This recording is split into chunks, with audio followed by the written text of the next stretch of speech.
Greatness Gang, D4G here. And we got a new fragrance from the house of Lattafa. Now this one I've already done a first impression of, so y'all know what time it is.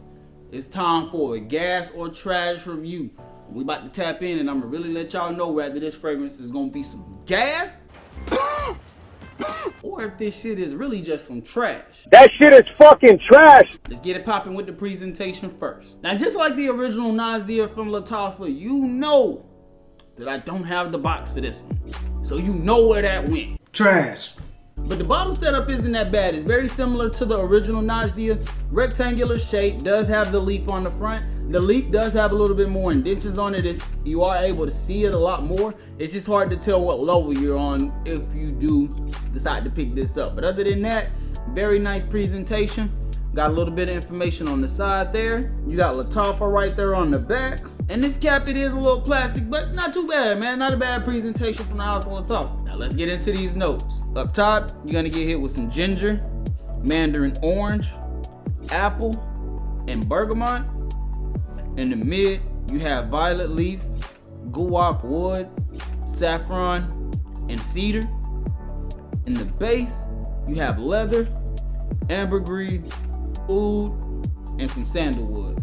Now the fragrance experience with this one is something that's my speed, fam. In the opening of this, you're gonna get hit with a huge dose of leather mixed with the very nice aromatic spice that it has. Now you are gonna be able to get some citrus cues in that opening, but it's really mostly gonna be that fresh leather mixing together with the spices. Leather, ginger, and saffron is mostly what you're gonna be picking up in the opening, with the faint bit of apple sweetness. It's not too much and it's not overly sweet at all.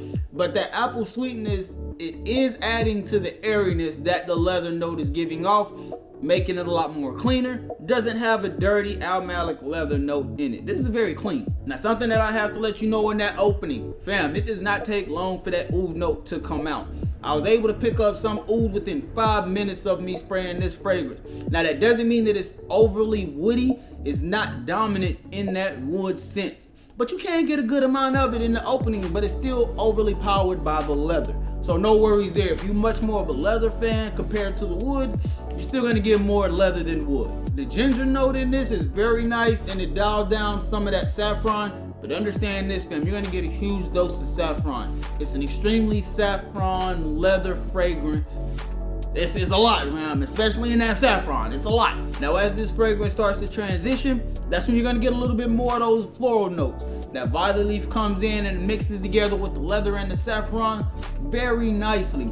Now, it doesn't change the overall complexity of this fragrance. It's still much so gonna be leather, saffron, a little bit of apple sweetness, but the violet leaf comes through, adds a nice touch to it, softens it a little bit. And once you hit the complete dry down to this fragrance, it's mostly going to be earthy, leather, with a good amount of spice. Not too much, but you are more so going to get more so of those earthy tones mixing together with the leather.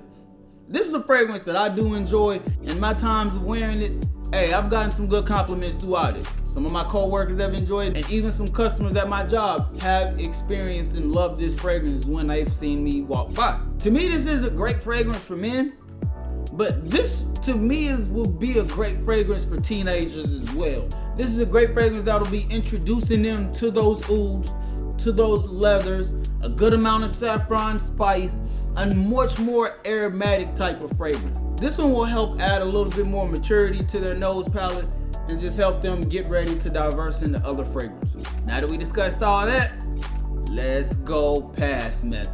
Performance. Now the performance on this fragrance is gonna be around that 6 to 7 hour range. Not that bad at all. I can rocks with it. And the CR that you get with this is gonna be pretty nice as well. The scent bubble that I had, it was the biggest and most loud in those first 2 hours. But after that, it did dial back down a little bit. Still had a nice bubble around me outside of the conversational fragrance, but I'm not gonna make it seem like it was a room filler. It's not a bad bubble. It's just not room filler. Accessibility. Now you can't find this in local stores, but it's not gonna be in like no Macy's or anything. So your best bet honestly is gonna be to try to find it online. Now when you look for it, you're gonna be able to find it on places like Triple Traders, Joma Shop, Fragrance Net, those type of places. And when you do find it, you're gonna notice that it's gonna be under that $20 price range. Another fragrance that would be a great B.O.B. fragrance to pick up if you're looking to add to your collection or possibly gift it to somebody who's still in those early teens, late teen. Scent profile. This is listed as a leather woody fragrance, and that's about right for the most part, fam. Now, we'll have to add in some of those spices because you do get a nice amount of saffron spice and that ginger mixing together from the opening. But one thing that I would like to add about this fragrance is this fragrance truly does have like an ozonic freshness about it. Even though it has a lot of dark facets, it still has that airiness about it that to me makes this fragrance special. Now, is it a mass appeal type of fragrance? No, but the way it mixes together with the leather, the woods, and that ozonic airiness, yes, fam, it's a nice one to have. Situations: spring, fall, and winter. To me, this isn't one of those fragrances for high heat situations, so summer, not really. But in those transitional times where it's around that 80 degrees, this will be one that you can still pull out and it won't be offensive to those around you. Whether it's day or night, you can really rock this fragrance however you want. Now, for me personally, I wouldn't say date night. Just don't have that date night up here. I don't know about the date night. But anything outside of that, whether it's day or night, out with the fellas, casual, you by yourself, yeah, this will still be one that you can rock with and you'll be comfortable as you're moving around throughout your day. Overall, yeah, fam, this fragrance is some gas.